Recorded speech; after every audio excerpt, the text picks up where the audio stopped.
नमस्कार मंडळी. आज जर तुम्हाला काही चटपटीत आणि चविष्ट घरच्या घरी खायची इच्छा झाली ना, तर ही पनीर भुर्जी नक्की बनवून बघा.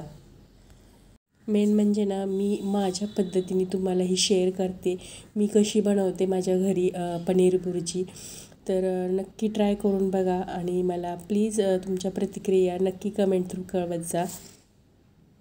टिफिनसाठी तर खूप बेस्ट ऑप्शन आहे.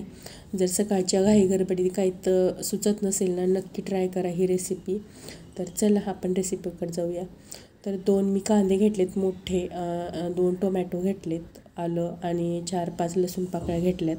कांदा टोमॅटो मी चॉप करून घेतलेत आणि जे आलं आणि लसूण आहे त्याची पेस्ट बनवून घेतली खलबत्त्यामध्ये घ्या. आणि हिरव्या मिरच्या घेतल्यात, कमी तिखट आहेत म्हणून जास्त वापरल्यात. तुम्ही तुमच्या आवडीनुसार कमी जास्त करू शकता. इथे 200 ग्राम मी पनीर घेतलं आहे. आता हे पनीर आपल्याला ना किसून घ्यायचं आहे.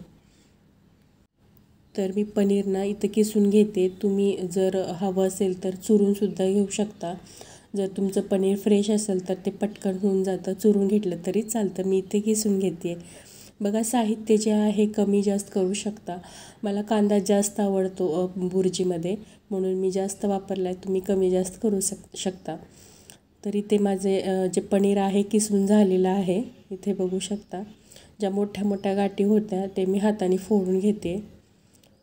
तर तुम्हाला जर असं चुरून आवडत असेल तर तुम्ही चुरून घेऊ शकता. तर छान माझं इथे पनीर किसून झालं आहे. तर मी ना या पनीर भुर्जीची तुम्हाला ना एक गंमत सांगते. मी पहिल्यांदा पनीर भुर्जी मी जिथे ना जॉब करायचे त्या कॅन्टीनमध्ये खाल्ली होती पहिल्यांदा आणि मला ती खूप खूप आवडली. ती सेम अशीच होती. सो मी तुमच्यासोबत तशा पद्धतीने ट्राय करते. तर इथे मी एक कढई घेते. कढईमध्ये थोडंसं तेल घेते. तेल थोडंसं कमी वापरा. जे आपण पनीर असतं ना त्याच्यामध्ये सुद्धा तेल असतं. सो थोडंसं कमी वापरलं तर बेटर राहील. तर मी भरपूर जिरे टाकले तिथे. एक मोठा चमचा मी इथे जिरे वापरलेत आणि जो आपला कांदा आहे बारीक कापलेला तो टाकायचा आहे आणि छान परतून घ्यायचं याला. कांदा थोडासा परतत आला की आपल्याला थोडीशी कढीपत्ता टाकायचे. कढीपत्ता ऑप्शनल आहे, माझ्या घरी असतंच म्हणून मी वापरते प्रत्येक भाजीमध्ये. आणि हिरव्या मिरच्या टाकायच्यात आणि त्याही छान परतून घ्यायच्यात. कांदा ना आपल्याला खूप जास्त परतायचा पण नाही आहे आणि खूप कच्चा पण ठेवायचा नाही. जर तुम्ही कच्चा ठेवलात ना तर थोडासा असा गुळगुळीत मुळमुळीत लागतो, म्हणजे एक गोडसर चव येते. सो कांदा आपल्याला कच्चा नाही ठेवायचा. जे आपण आलं लसूण वाटलं होतं तर ते सुद्धा मी याच्यामध्ये टाकून घेते आणि तेही छान आपल्याला परतून घ्यायचे.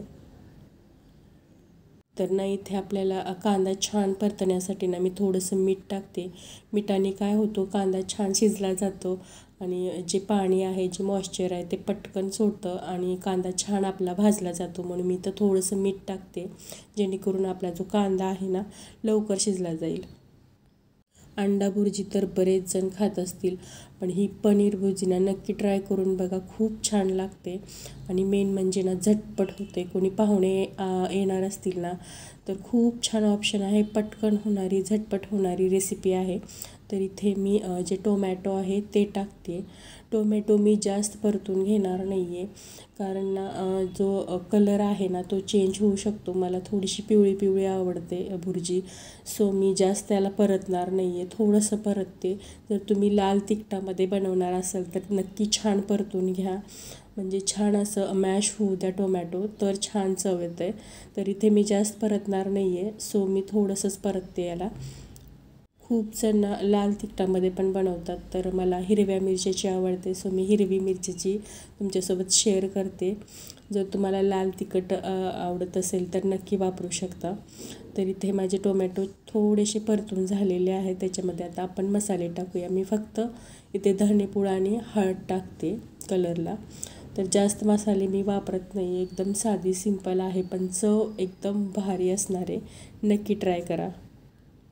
तर मसालेसुद्धा मी छान परतून घेते.